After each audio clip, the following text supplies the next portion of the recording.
Welcome to the Great Detectives of Old Time Radio. From Boise, Idaho, this is your host, Adam Graham. If you have a comment, email it to me, box13@greatdetectives.net.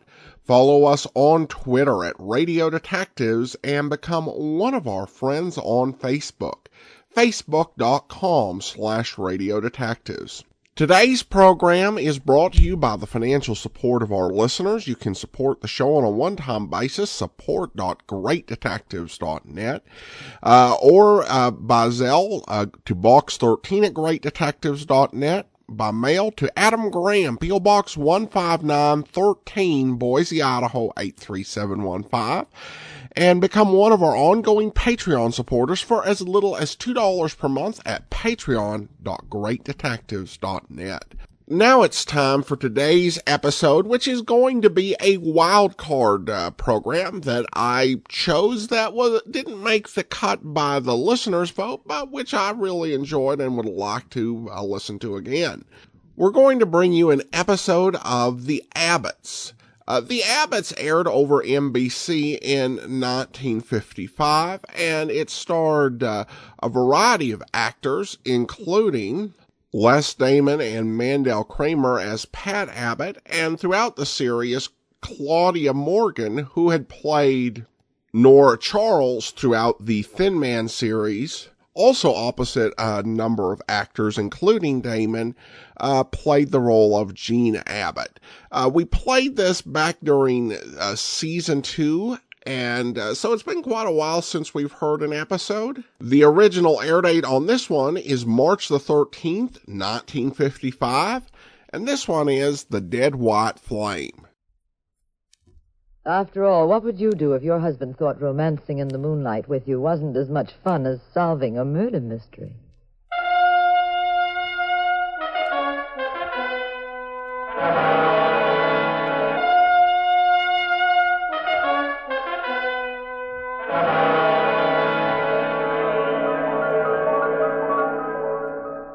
The National Broadcasting Company presents The Adventures of the Abbotts, starring Claudia Morgan and Les Damon as Jean and Pat Abbott, those popular characters of detective fiction created by Francis Crane.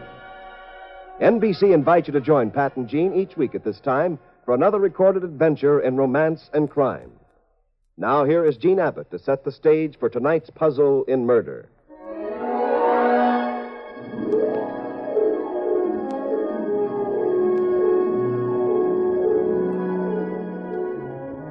You've heard about the unbelievable fogs they've been having recently in England. Well, this one topped them all. Pat had been working on a case in a remote town in Scotland. And now we were flying back to London to pick up the transoceanic plane and return to the States. The plane we found in Scotland was a chartered job. It was the best we could get, being in a hurry to reach London. Pat, of course, was sitting as calmly as could be. Nothing on earth rattles that boy's nerves. He was nonchalantly thumbing through a magazine. Me, well, as usual, I wasn't doing too well, peering out at the weather.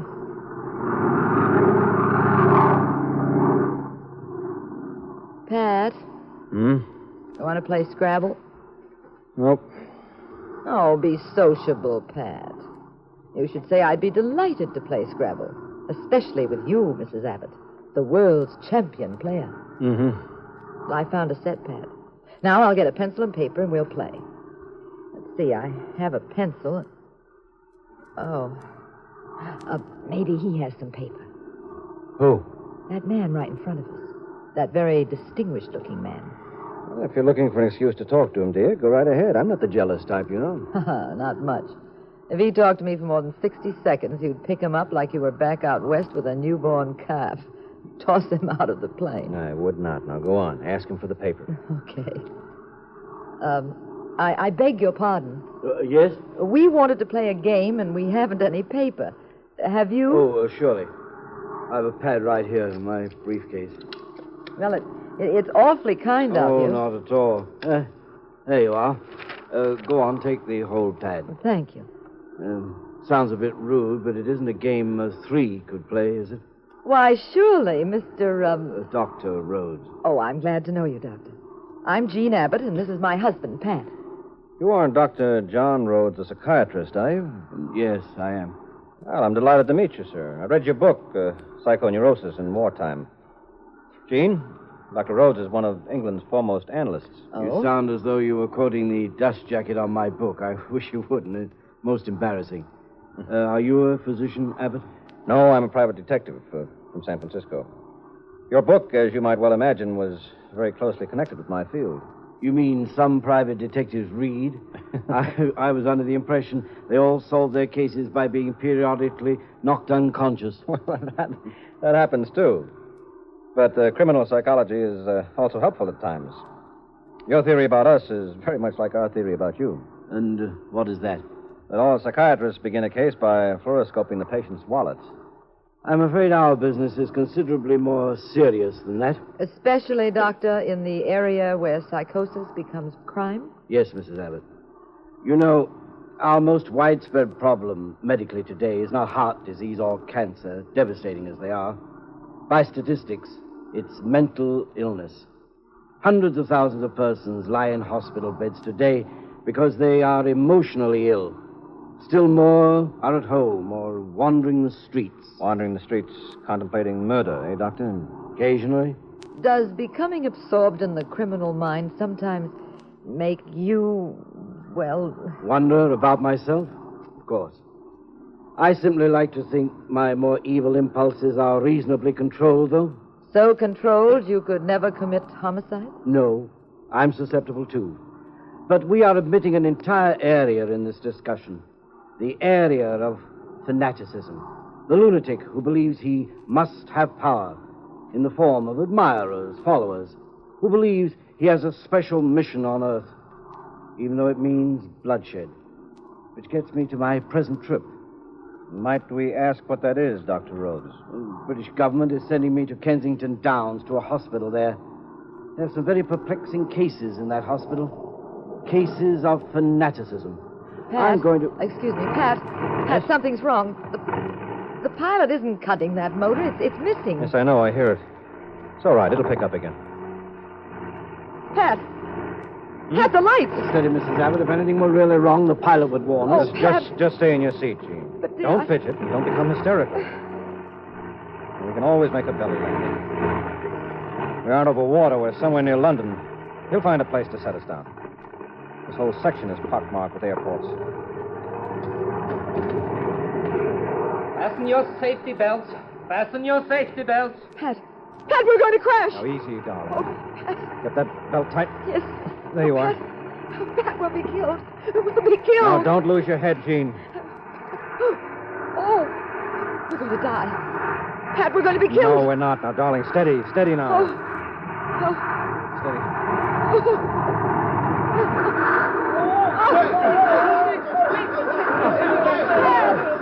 Pat! Where are you, Pat? Gene. Where are you? Gene, darling. You hurt? Oh, no. I'm all right. Are you, dear? Yes. Just a little shaken up. Oh. Can you stand up? I think so. Wait till I unfasten the belt. Here, let me help you. I'm okay. I'm pretty dizzy, though. Oh, golly, the plane's all in one piece. Yeah, so let's get out of here fast. It might catch fire. That emergency exit's open. See it up ahead? What is it? Where are you? I can't see you. Over here. Dr. Rhodes. Was he hurt? He's out. Cold. Oh, Pat, there's the pilot outside. He'll help. In here. There's someone hurt in here. All right. Take it easy. I have a flashlight. Oh, please, my eyes. Shine it this way. That's it. That chap got it bad, didn't he? Oh, his head. Well, I sent someone for an ambulance. They'll fix him up. I don't think so. Why not? He's dead. He is. Oh, no.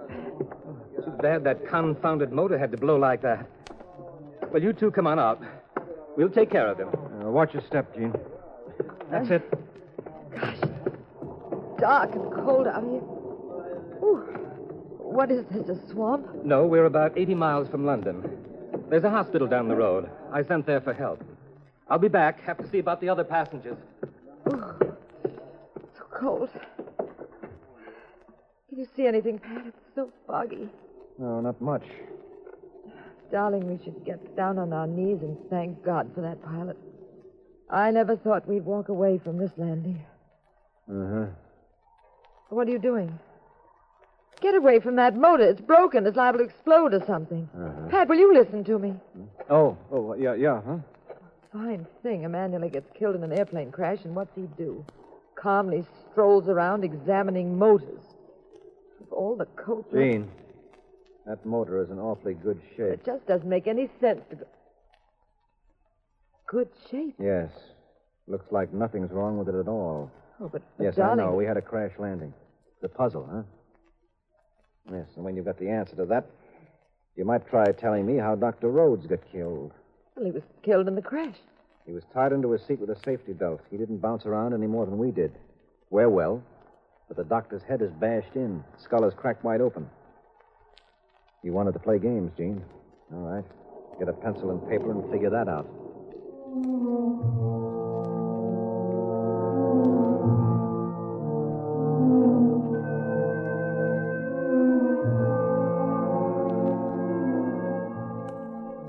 We stood beside the huge silhouette of the plane in that cold, damp English countryside with the dead body of Dr. Rhodes inside the plane. Spotlights swept the ground from police cars. Ambulances roared about. White-coated interns like ghosts flitted past us. Pat was very deep in thought and businesslike. Now that he'd stumbled into a murder, he kicked the ground pensively.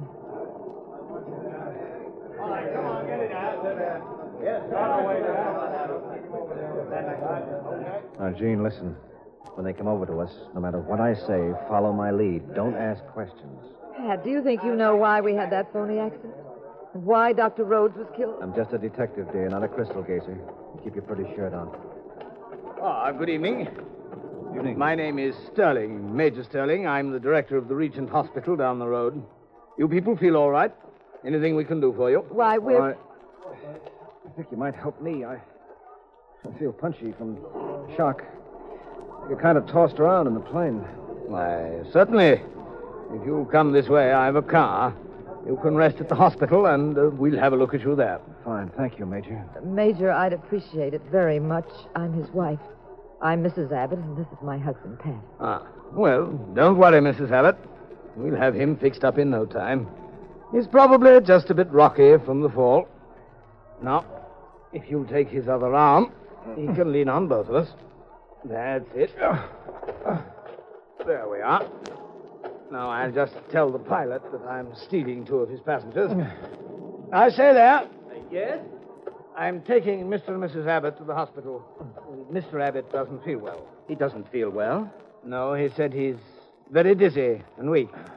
That's funny. Why? We simply had a rough landing, that's all. I don't see how he could have been hurt so badly. You don't? No. Well, that's strange, too. Why?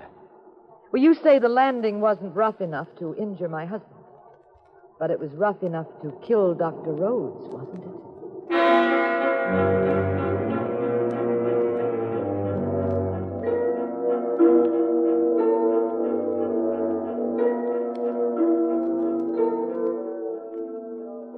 As soon as I saw the hospital, I realized it was some sort of military establishment. It was surrounded by high stone walls with sentries and machine guns. The major told Pat he'd soon be okay and advised him to lie down for a while. They put both of us in a small private room. You can stop groaning now, Pat. We're alone. Oh. Didn't I do a terrific piece of acting? Marvelous, darling. Pat, Hmm? you know you haven't kissed me for ages. After all, we might have been killed. You know something? Maybe I should have been an actor instead of a detective. Just imagine. Radio City Music Hall presents Ava Gardner and Pat Abbott. I was talking about a much more fascinating subject. Now, let's see. What role would I play? Maybe I'd be... Huh? What'd you say? What were you talking about? kissing, remember? Oh. Lots of fun. Very popular nowadays. Oh, Gene, now stay away from me. I'm supposed to be sick. Mhm. What if somebody walks in? Well, they'll get a good practical lesson in the art of kissing from two highly qualified Oh, experts. Gene, I'm supposed... Close your eyes, dear. Lie back. You're supposed to be sick. And I'm Dr. Abbott, who's about to give you something that's a sure cure for chills, fever. Well, maybe not fever. You ready? Oh, Doctor. Yes? Oh, your fever's worse. Better give you another treatment. Oh, excuse me. Sorry to break in on you like this. I'm Vic Williams. The major sent me. I'm an intern. What is it, Vic? He said for you to drink the stuff in this glass. It's a sedative. Oh, thanks, Vic. Hi. You don't mind my saying so. That was quite a clinch you two were in.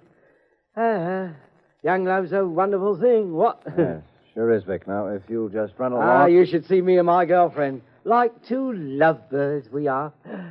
I haven't seen her in a fortnight. Been stuck here at the hospital. Can't even talk to her. The phone lines are down, you know, on account of the store. I shan't be able to call her for a couple of days. She must be pining away no end. Yes, I'm sure she is, Vic. Now, if you've nothing else to tell us... You're from the States, aren't you? That's right. Married? Yes. Now, look, if you'll just... Where are you from in the States? San Francisco. They just brought in that corpse from the plane, Dr. Rhodes. He looked like a real top line there in the morgue. Sort of friendly-like. Did you know him? We just met him on the plane. Hey, how'd the accident happen? I mean, were you two just sitting there? Look, Vic, suppose we ask you some questions. All right, I'll go ahead. What is this hospital? It's called British Military Hospital, T17, Kensington Downs. Well, what sort of men are here? Veterans of World War II? Yes, ma'am. And others, the weird ones. You mean mental cases? Well, some of them are legitimately that, ma'am. The others... Yes, what about the others? Oh, you know, the British government's mixed up with plenty of fanatics in the Near East. We're always having trouble with them. They got some chaps here from the Mediterranean Society. Oh, what in the world is that? Wild-eyed blokes, I call them. Professional assassins. Stage riots in the Near East. Kill people, usually for money, although they claim some other fancy reasons. A lot of them are homicidal maniacs. Some of them are narcotic addicts. British Army rounds them up now and then, pulls them out of the area, ships them here for the cure. The cure work? I often wonder. Lots of the Mediterranean League in this hospital? You know, it's quite a three-ring circus with those boys and the kind they attract. What kind do they attract? Deportees, ex-Nazis, neo-fascists, the lunatic fringe. There's a lot of ex-Nazis who've turned up in the League. Yes, come in. Everything all right, Mr. Abbott? Oh, fine, Major. Thank you. Well, you try to get some rest and take that sedative. It'll calm your nerves. If you want anything at all, just tell Vic. Thank you. We haven't any caviar or champagne, though. Much as I'd like to give it to you. I'll see you in the morning. I'm getting along myself. I know you two want to be alone. How long have you been married? A few years. San Francisco, huh? What business are you in, Mr. Abbott? Oh, I make a fortune, Vic. I dunk donuts for nearsighted millionaires. Now, look. I know. I'm going. Oh, by the way, after I go, bolt the door. Why? This is a hospital for lunatics, ma'am. You remember? During the nights, they get hopped up. They start running around. They're pleasant dreams. Oh, lovely place. Lovely. Pat, what are you doing? I'm going for a stroll. Here? Now? What did you think I pretended to be sick for? I want to see what makes this hospital tick. Or wouldn't you rather lock the door and make believe we're back in Scotland on that moor in the moonlight? You made quite a fancy Heathcliff back on that moor, Pat, darling. Right now, I'm more interested in who bounced Dr. Rhodes on the coconut and why. I'll see you around, Mrs. Abbott. Not on your life. If you prowl, I prowl. If you think for one moment you're going without me, I'll scream. No, all right. Shh. Come on. There are no lights out here. Follow me.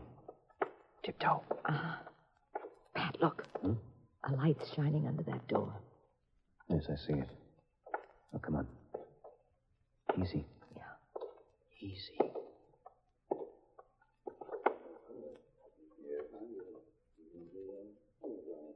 I'll peek through this keyhole. What do you see? 2 doctors. Looks like an operation. They're working on a man's arm. Oh, what are they doing? One of them has a tattoo mark on his arm. Looks to me like the doctor is taking off the tattoo. Oh, is that all? It's enough, more than enough. Come on, Jean. We're going to find the major. But, darling, thousands of men have tattoos. Not those men, and not for that purpose. Now, come on, let's go. Hurry.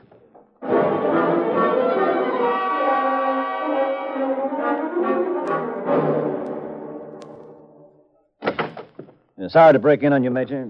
Oh, what's wrong, Mr. Abbott? You know what's happening to some of your prisoner patients? What? I just saw them in the operating room.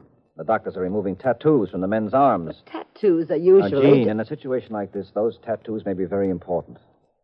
Every man who served in Hitler's Waffen-SS bore a tattoo, a Nazi insignia, and his blood group. Ex-Nazis by the hundreds have them. And as for that Mediterranean League, they probably have a tattoo also. Most fanatic secret societies do. You're right, Pat. I remember the Pachucos, the dangerous secret society in America. Same deal. Yes. And once out of this camp, any of those men has a much better cover story. It would be much easier to deny any affiliation they once had. A rotten trick of theirs. Well, I'm grateful to you, Mr. Abbott. I'll telephone our headquarters in London, and I'll double the guard. Oh, you'd best get back to your room. Mrs. Abbott will be safer there. These men may riot if they find out we're onto their game. It's okay, Major. Hello. I want military headquarters in London.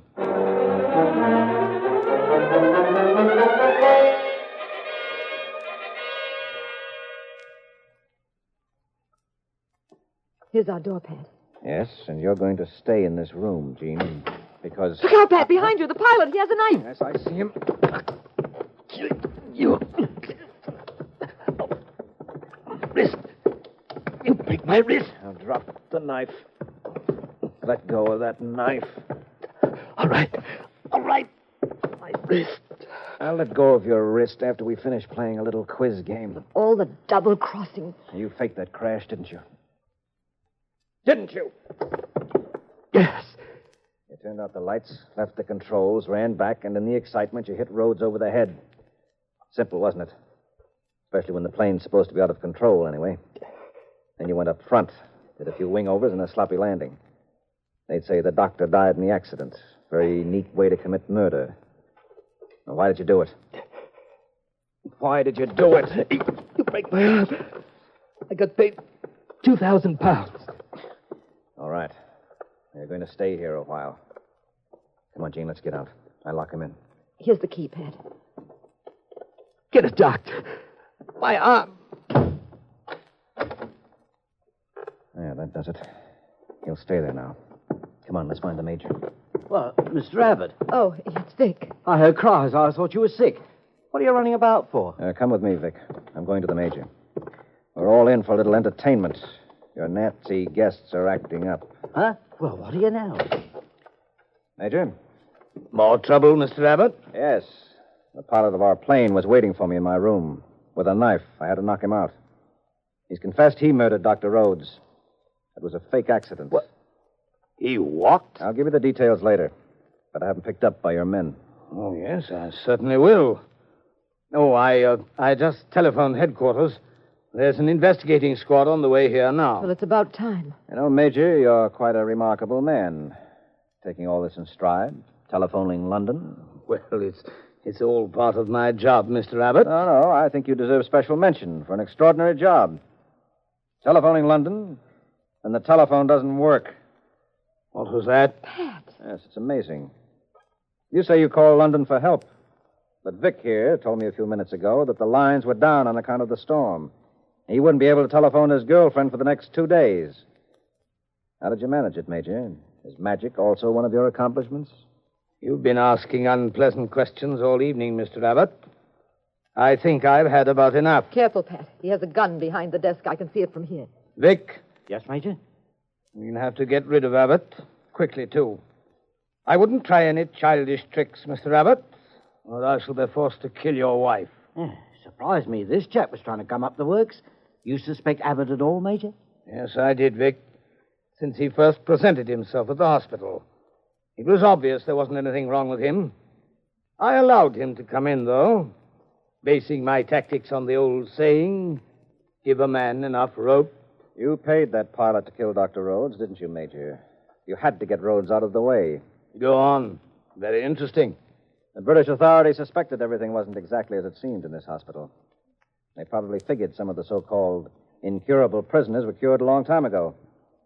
That some were feigning insanity. That all sorts of shenanigans were going on here. So they selected a top-flight psychiatrist, Rhodes, to check the patients. Not a full-dress investigation. Just a seemingly innocent visit. Yes, they underestimated me on that, too, Mr. Abbott. Yes, you needed a bit more time before staging what was probably going to be a wholesale escape.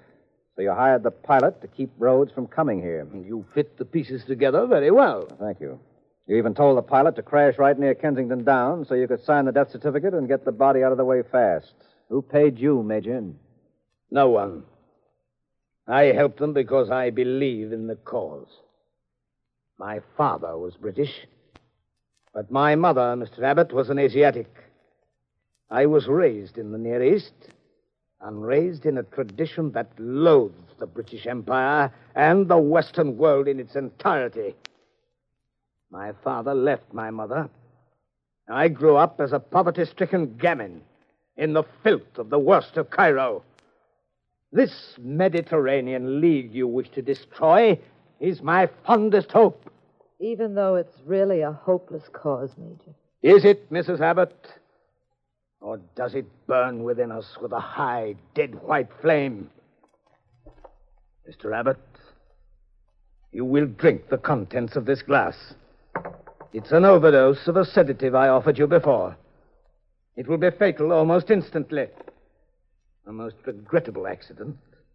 Happens occasionally in a hospital. Oh, Pat. Take the glass, Mr. Abbott. In your hands. That's it. Now drink it.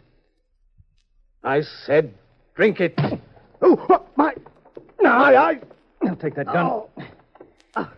You know, for an apparently intelligent man, Major, it's quite a foolish error to hand someone a full glass of medicine and stand close to him so he could easily throw it in your eyes.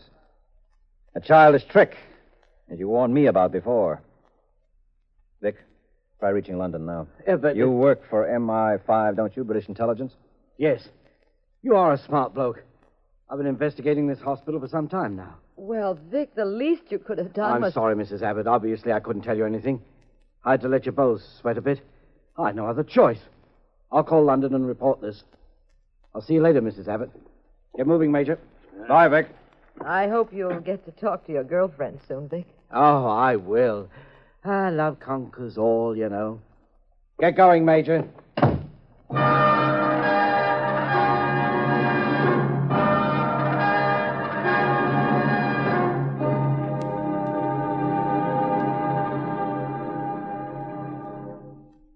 Pat and I finally did get to London. We caught the clipper, and as we flew over the Atlantic toward home... Pat? If Vic told you he was an investigator, why didn't you tell me? He never told me. Well, then how did you know? Because in the first place, he asked an awful lot of questions when we met him. Too many, in fact. Made me wonder whose side he was on. Then he told us to bolt the door, so I knew he was worried about us. Darling, how could you be sure? Well, dear, when the Major said he'd use the phone, Vic didn't say anything. Uh-huh. And that did it, huh? Mm-hmm. That did it. Pat. What? I just thought of a wonderful game we can play. Scrabble again? It's too dark. Well, what kind of a game can you play in the dark? You got neon checkers? No. I was thinking we could play... Well, what? Post office.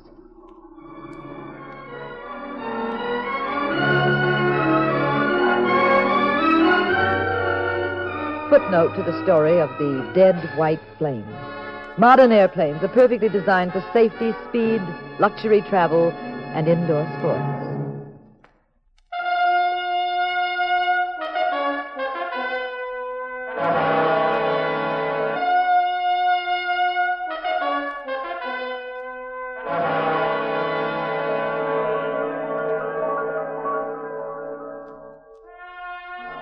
the National Broadcasting Company has presented The Adventures of the Abbotts, starring Claudia Morgan and Les Damon as those popular personalities of detective fiction, Pat and Jean Abbott, created by Francis Crane. Tonight's cast included Everett Sloan, Burford Hampton, and William Lally. The Adventures of the Abbotts was written by Howard Merrill. Original music composed and conducted by Dewey Bergman. Produced by Ted Lloyd and Bernard L. Schubert. Directed and recorded by Harry Frazee. Next week, same time, same station. Another exciting adventure in crime with Pat and Jean in The Adventures of the Abbotts.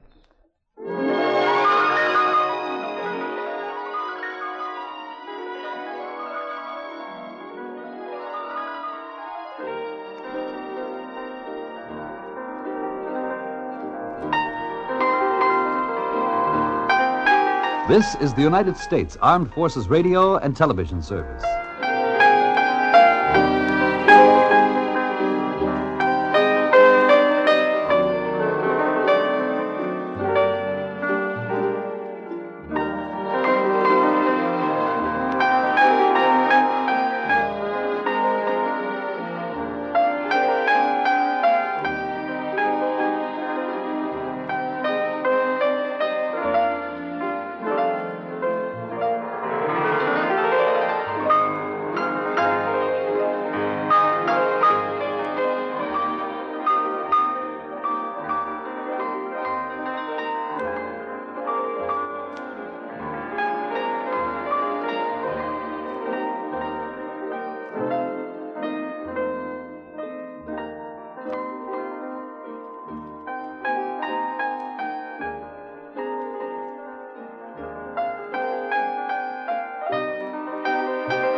Welcome back. Well, a very interesting episode that mixes some light, romantic, flirty moments between Mr. and Mrs. Abbott with a pretty serious and heavier case than you might typically see in earlier programs during the golden age of radio.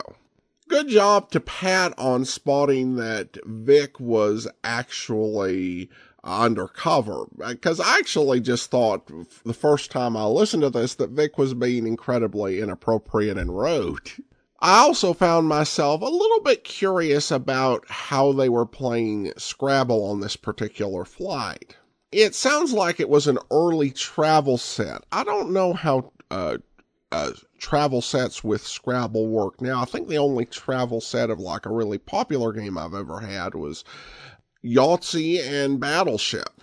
Scrabble seems like it'd be hard to play while traveling just because of all those tiles. I came across something recently that leads me to clarify or correct something I said on a previous podcast, because a listener asked about if there was an old-time radio museum, and I said the only thing that I was aware of was the Museum of Broadcasting in Chicago, and that was correct insofar as that was all that I was aware of. Since then, I became aware that there is actually a dedicated museum to old-time radio, the Radio Days Theater of the Mind Museum in Sutherland, Oregon. It's about 2.5 hours outside of Portland, about 9 hours from Boise, depending on how you drive to the location. And it's a storefront museum, so it's not like it's huge or anything. But it looks like it's got some really neat exhibits in there, and I'm interested in hopefully someday being able to go and see it. So to clarify, there is an old-time radio museum. It's in Sutherland, Oregon, and hopefully I'll be able to go there someday. I do want to mention that we're going to be making a slight change at the end of each podcast. I've watched a few different creators who make things on YouTube and also have Patreon. And they will often have credits to their Patreon supporters above a certain level. And that's pretty easy to do if you're doing a video podcast. And it occurs to me that I really do want to honor people who support the show on Patreon in a similar way, though I don't think there's time to read off all 169 names at the end of each episode. So starting with today's podcast, we will thank one of our Patreon supporters at the end of each episode, and we'll choose the particular person we're thanking at random. From anyone who's supporting the show at the level of $2 or more per month. Thank you to Christine, currently at the Shamus level of $4 or more per month. Thank you to Christine, supporting the program at the Shamus level of $4 or more per month. And she became a Patreon supporter November of last year. Thanks so much for your support, Christine. And that will do it for today. Join us back here tomorrow for Stand By for Crime. And next Monday, we get back into your choices as we bring you number 19 from the Standard Division in our Listener's Choice Countdown. In the meantime, send your comments to box13@greatdetectives.net. Follow us on Twitter at Radio Detectives and become one of our friends on Facebook. Facebook.com/Radio Detectives. From Boise, Idaho, this is your host, Adam Graham, signing off.